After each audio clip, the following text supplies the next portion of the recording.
Hello student, good morning to all of you. आज जो है बेटा मैं आपको सबसे पहले ये बताना चाहूँगी कि कल तक मैंने क्या करा। जो आपकी बुक है क्षितिज गद्य खंड, उसमें जो है लेसन 3 और उसमें मैंने कल तक 5 पैरे के जो है एक तरीके से आपको व्याख्या बताई है। व्याख्या यानी कि जिस प्रकार काव्यखंड में कविता की हम सार बताते हैं ठीक उसी तरीके से, और जो कि है एग्जाम में आपका पठित गद्यांश आया करता है, हमेशा 10th क्लास में आता रहा है और आएगा भी। तो उसमें से जो है क्वेश्चन आते हैं, क्वेश्चन को आपको जो है उस गद्य खंड के पैरे में से फाइंड करने होते हैं। एक तरीके से फाइंड यानी कि उनका आंसर उसमें से लिखना होता है।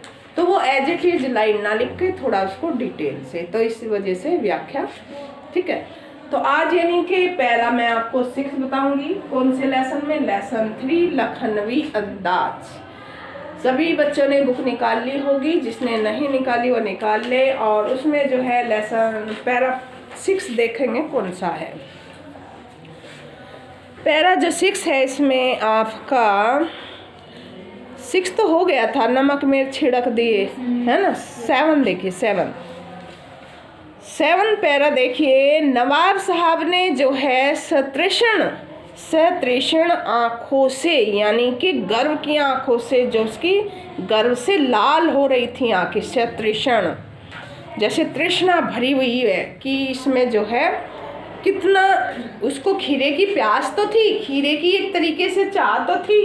तो इसने उसमें क्या दिखाया? अपना एक गर्व दिखाया कि हम जो नवाब साहब होते हैं वो खीरे को किस तरीके से खाते हैं।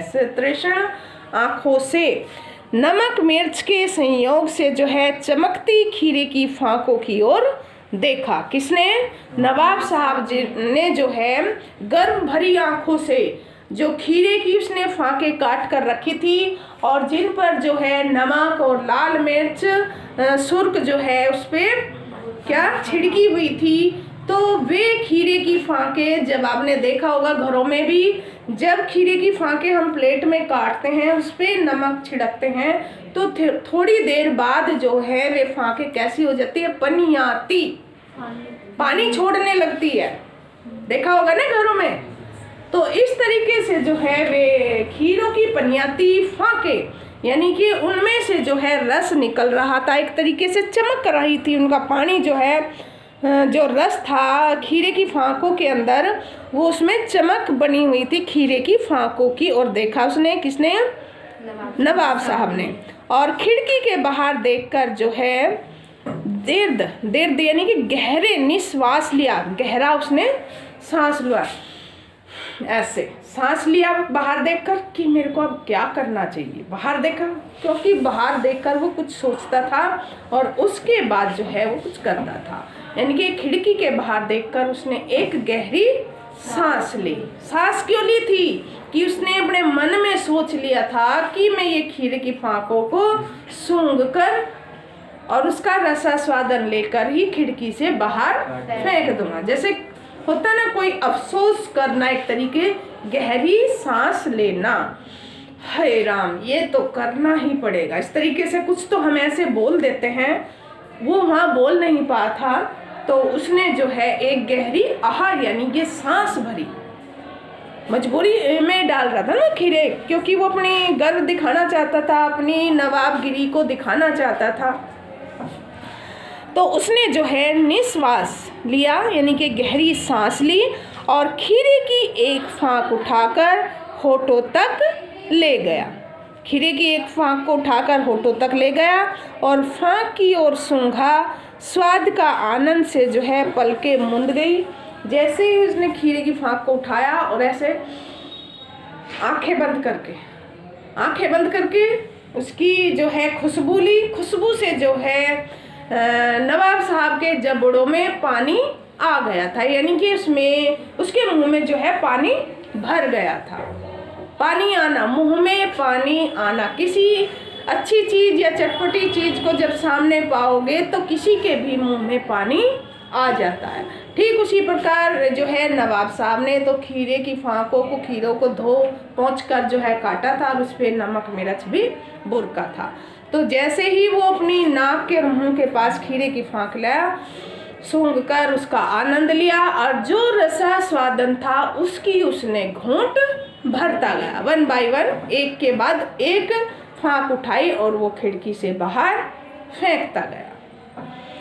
और नवाब साहब जो है सोच रहे थे कि लेखक मेरे को देख रहा है, लेकिन लेखक भी कम नहीं था। वो भी जब लेखक इधर मतलब नवाब साहब जब इधर उधर उनका ध्यान होता था तो वो कनखियों से देख लेते थे कि ये अपनी नवाबगिरी दिखाने के बजाय जो है अपनी पूरी किस पे उतर आया है, असलियत पे उतर आया। वेरी नाइस, असलियत पे उतर आया कि उसकी असलियत क्या है। देखो बेटा, कई बार क्या होता है, व्यक्ति के रहन सहन से, ढंग से, तौर तरीके से ही उसके रहन सहन का और परिवार का पता लग जाता है ये बच्चा किस परिवार से संबंधित है। समझ आए? यानी कि कोई टीचर के सामने कोई बच्चा उल्टा जवाब देता है, अपने से बड़ों को उल्टा सीधा बोलता है, यानी कि घर में उसका व्यवहार ऐसा ही है। ठीक है, ये पता नहीं लगता। ये नहीं कि मैंने उस टीचर के सामने ऐसा बोल दिया, ये कर दिया, वो कर दिया, ऐसे नहीं होता। तो वो अपनी असलियत दिखा बैठते हैं। उदाहरण दिया ये मैंने, इसमें नहीं है। अच्छा जी, फिर उसने क्या किया, वही जैसे मैंने बताई कि गले से जो है उसने वो पानी की घूंट, पानी की कहाँ से, जो उसके रसा स्वादन से खीरे की जो सूंघ ली थी उससे जो है उसके जबड़ों से रसा स्वादन निकला और उस पानी की जो है घूंट उसने नीचे उतार ले।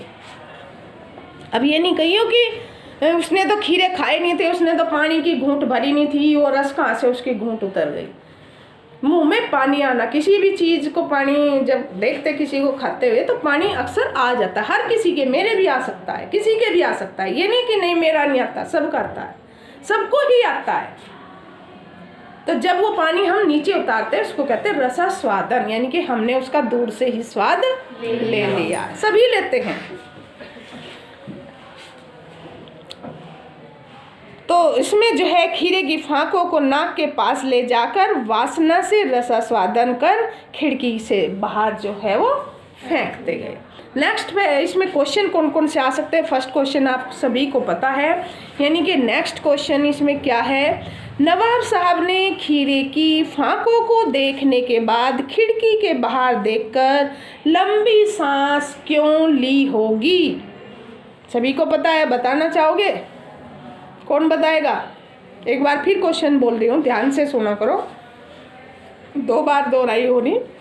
नवाब साहब ने खीरे की फांकों को देखने के बाद खिड़की के बाहर देखकर लंबी सांस क्यों ली होगी। कई बार बता चुकी मैं, बताइएगा। आयुष ऐसे नहीं, हैंड ओवर कीजिएगा। हाँ, नवाब साहब जब भी कुछ सोचते तो खिड़की के बाहर देखने के बाद एक गहरी सांस लेके ये सोचते हैं कि मैं इस मामले से खीरे को किस प्रकार खाऊं, तुच्छ पदार्थ जैसे कह देते हैं छोटी मोटी, हाँ, कि किस प्रकार खाऊं कि मैं जिस समय नवाबी भी बनी रहे और खाने का तरीका अलग दिखे। हाँ, इन पर जो है सामने बैठने वालों पर या दुनिया पर जो है मेरा एक तरीके से रोप रह जाए कि हम नवाब जो है किस तरीके से खीरे को खाते हैं। Very nice. देखो, जब मैं पाठ का या पैरे का सार बता ही देती हूँ तो उसमें से क्वेश्चन ही तो पूछती हूँ, तो वो फटाफट तुमने उत्तर देना, तभी तो मेरे को लगेगा कि हाँ तुम्हें कुछ आया समझ या नहीं। नेक्स्ट क्वेश्चन, नवाब साहब ने खीरों की फांके खिड़की से बाहर फेंकने से पहले क्या किया? सभी को पता होना चाहिए। कोमल, उसने खीरे की फांक फेंकने से पहले उसकी रस जो मुंह में और नाक के पास लाके उसको अंदर लंबी सांस लेकर गटक लिया। क्या किया? लंबी सांस लेकर उसका रसा स्वादन लिया, उसको सूंघा, उसका जो आनंद लिया और उसके जबड़ों से जो पानी निकला उसको घूंट को नीचे उतार लिया। खिड़की से खीरों की फांकों को खिड़की से बाहर फेंकने के लिए नवाब साहब ने ये प्रतिक्रिया की। ऐसे बोल सकते हो, सिट डाउन, बोल लो, अंदर से निकाल लो जो भी है। नेक्स्ट क्वेश्चन, नवाब साहब की खीरे की फाके एक एक कर खिड़की के बाहर क्यों फेंकते गए होंगे? बताया था मैंने अभी, क्योंकि सामने अमन बताएगा, यहाँ आ गया तो इसमें वही आएगी।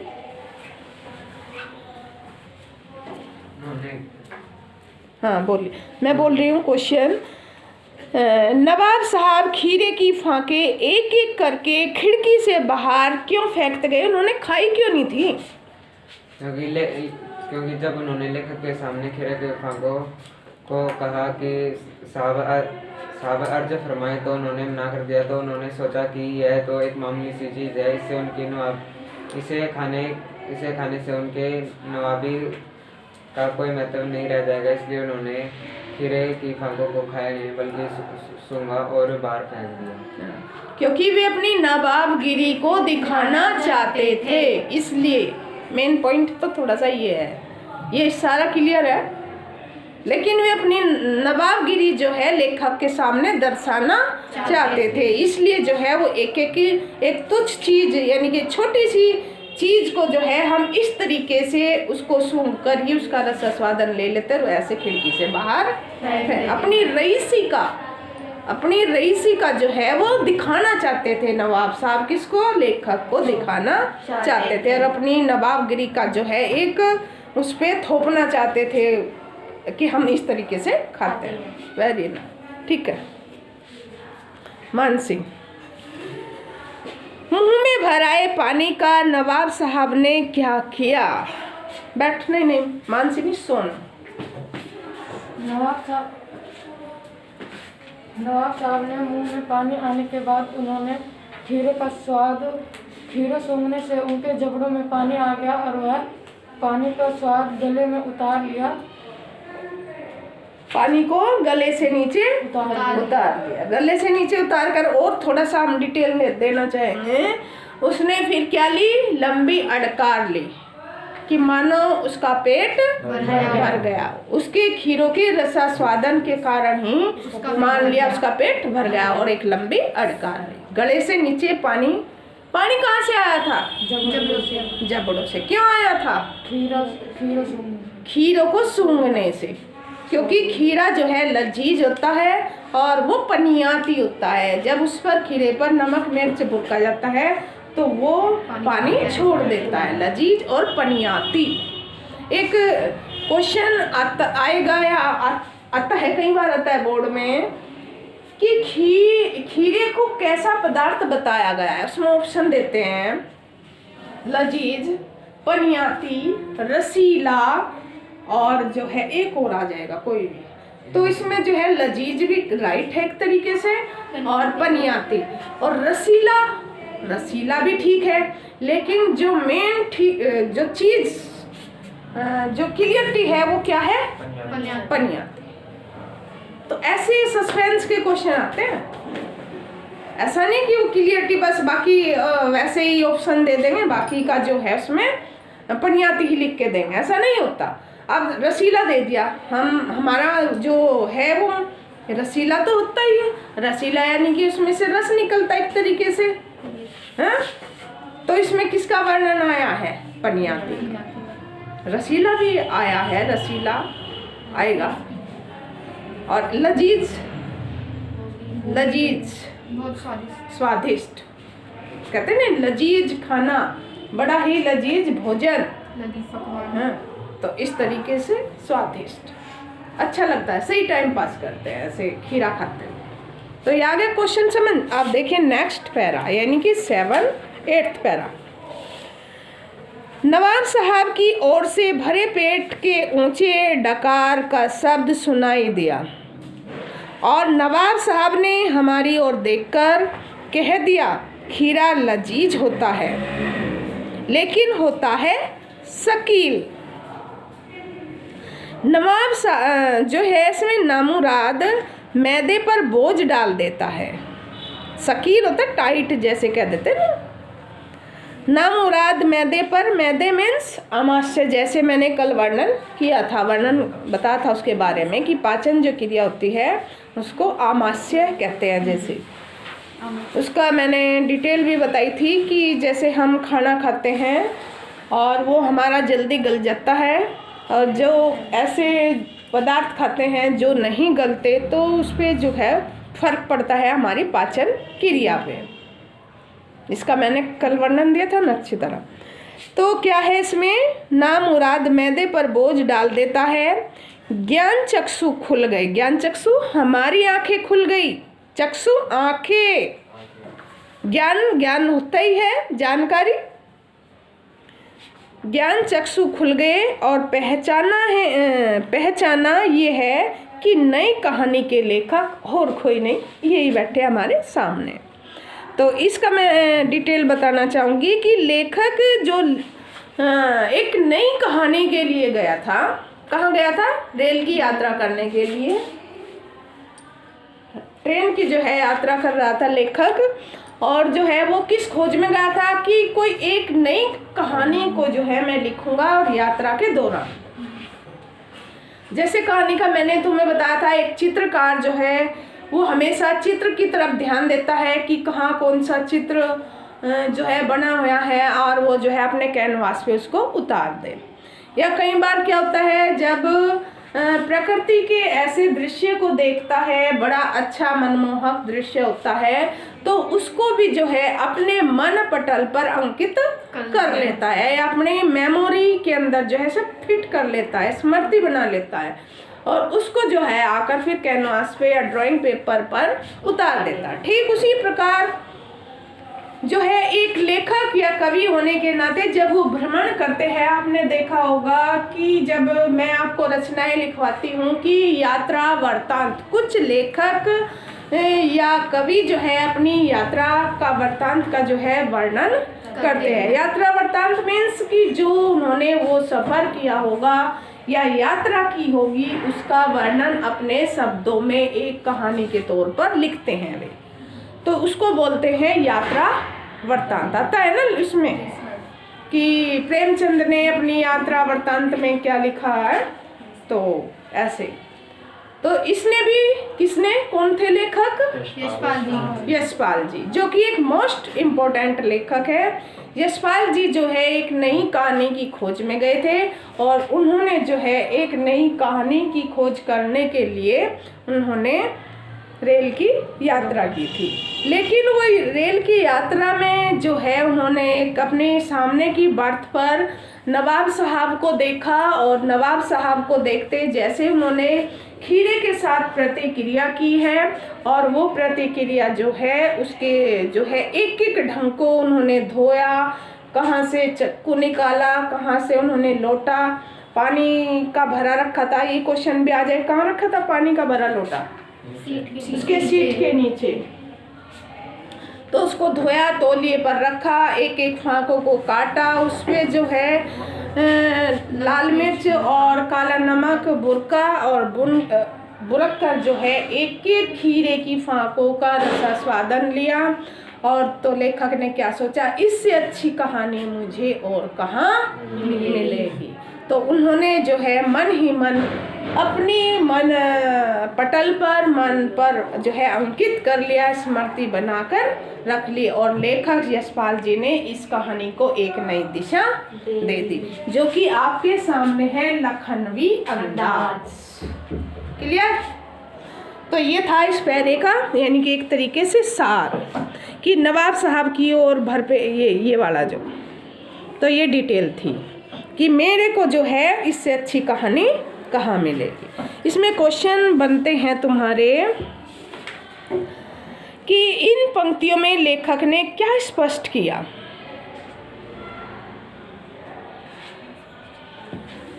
इस पंक्ति में जो है लेखक ने यह स्पष्ट किया कि आदमी जो है अंदर से कितना खोखला होता है। जैसे आपके सामने नवाब साहब थे कि आदमी जो है अंदर से कितना खोखला होता है, और वो अपने दिखावे से जो है उसको कैसा बना देता है। तो इसकी ओर जो है इशारा किया है किसने, लेखक ने। और कल्पना से ही किसी का पेट भर जाए, इस तरीके से कल्पना सोचकर उसने सोचा ना कि मैं ऐसे करूँगा, खीरे को सूंघूंगा और उसकी घूंट अटक लूँगा तो ऐसे किसी का पेट भर जाए, उसने कल्पना की। तो जो है इसमें और बिना विचार घटना, और लेखक ने ये भी कहा कि अगर कहानी में ना तो मैंने विचार किया कोई कहानी लिखने के लिए, और ना कोई मेरे सामने ऐसी घटना घटी, और ना कोई मेरे सामने ऐसा कोई पात्र है, तो कैसे कहानी तैयार हो जाती है। यानी कि बिना किसी घटना पात्र के भी कहानी लिखी जा सकती है। जब कहानी लिखेगा लेखक तो उसको किसी पात्र की ज़रूरत नहीं है, उसको किसी घटना की ज़रूरत नहीं है देखने को। तो इस प्रकार जो है लेखक ने ये भी कहा है कि बिना विचार घटना और पात्रों के संयोग के बिना भी, संयोग सहारा कि कहानी लिखी जा सकती है या कहानी की रचना की जा सकती है। नेक्स्ट क्वेश्चन, नवाब साहब की ओर से कैसा शब्द सुनाई दिया? उसने अडकार ली थी, ऊंची अडकार, जब खीरे को खाया था और रसा स्वादन उसका ले लिया था तो उसकी तरफ से कैसी आवाज़ दी थी? उनने एक लंबी अडकार ली थी। अडकार और ऐसे जैसे करते हैं ना, तो इस तरीके से उसकी तरफ से जो है एक अडकार की आवाज़ सुनाई दी थी। और उसने बाद में जो है अपने तौलिए से अपने हाथ धोकर मुंह पोंछ लिया था, और जो है बाद में क्या किया था? लेट गए थे क्योंकि खीरे के साथ जो है उन्होंने बहुत ही मेहनत की थी, थक गए थे उसके क्रियाकलाप करते हुए एक तरीके से। नेक्स्ट क्वेश्चन, नवाब साहब ने लेखक की ओर देखकर क्या कहा? नवाब साहब ने क्या कहा था कि खीरा जो है होता तो लजीज है लेकिन मैदे पर इसका असर पड़ता है। मैदा अमाशय पे जो है इसका असर पड़ता है, ये जल्दी से जो है पच नहीं सकता। तो इसलिए उसने ये भी कहना चाह रहा था कि इसलिए जो है मैंने खीरा सूंघ कर ही बाहर फेंक दिया, उसका रसे स्वादन से ही मैंने पेट भर लिया। मैंने दोनों तरफ से जो है अपनी धाक जमाना चाहता था कि मेरे को ये गलत ना ठहरा दे कि खाने की जो है वस्तु इन्होंने इतनी इसकी बेकदरी की है, इतना बाहर फेंक दिया है। तो उस तरफ से भी अपना एक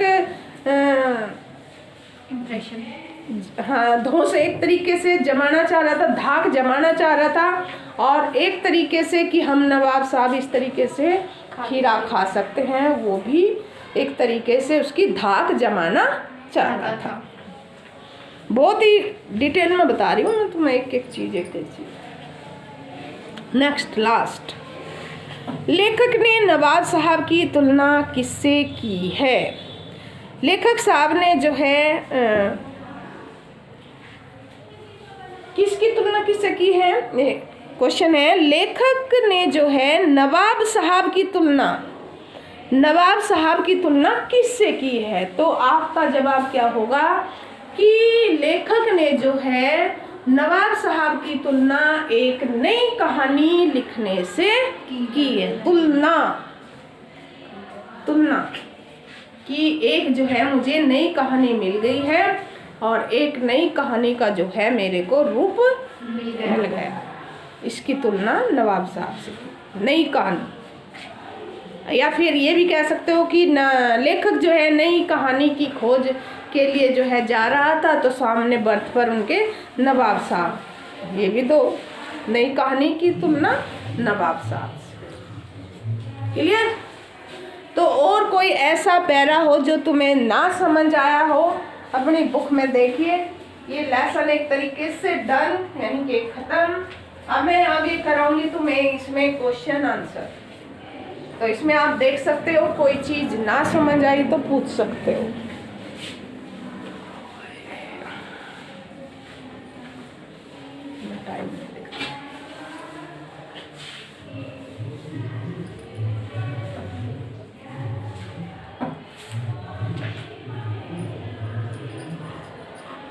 क्योंकि ये लेसन एक तरीके से तो पूरा हो गया। क्वेश्चन मैं आपको समझाने से पहले कल तुम्हारे से सुनूंगी।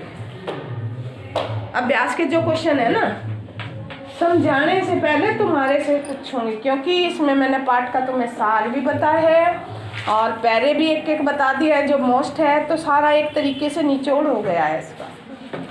तो कल जो है मैं इसमें से तुम्हारे से क्वेश्चन के आंसर तुम खुद दोगे ना, थोड़ी कमी रह जाएगी, कोई बात नहीं, तो मैं बताऊंगी। मैम तस्लीम क्या होता है? ये जो है तहजीब, तरीका, खानदान, जैसे परिवार होता है, अच्छा परिवार, पहले से इज्जत रही हो खानदानी होती, कहीं से जैसे कोई बच्चा आगे खराब निकल गया या कोई पहले कोई बच्चा खराब था, इधर उधर भाग गया, कुछ कांड कर दिया, किसी ने कुछ मार दिया, तो वो खानदान खराब हो जाता है। ठीक है, जो गलत काम कर दिया, किसी ने गोली से किसी को भून दिया, तो खानदान पे असर पड़ता है, उसको खानदान खराब है इसका। मान लिया क्या कहते हैं, जब लड़की दूसरे घर चली जाती है तो वहाँ क्या बोलते हैं, अगर वो भी समझ से बाहर है, लड़की उल्टा सीधा बोलती है या कुछ ऐसा करती है, तो क्या कहते हैं, उनका खानदान ही खराब। हाँ, संस्कार ही अच्छे हैं, संस्कार का भी नाम आ सकता है। ठीक है, खानदान, तहजीब, तरीका, नफासती और उर्दू का नजाकत, इस तरीके से। तस्लीम से सिर्फ खम कर लेना क्या है? तस्लीम से सिर्फ खम कर लेना। नवाब साहब खिरे की और इस्तेमाल से खत्म करने के लिए हमें तस्लीम लिखने से खम कर लेना पड़ा। मतलब हमें तसल्ली देनी होगी, एक तरीके से तसल्ली देना, तस्लीम।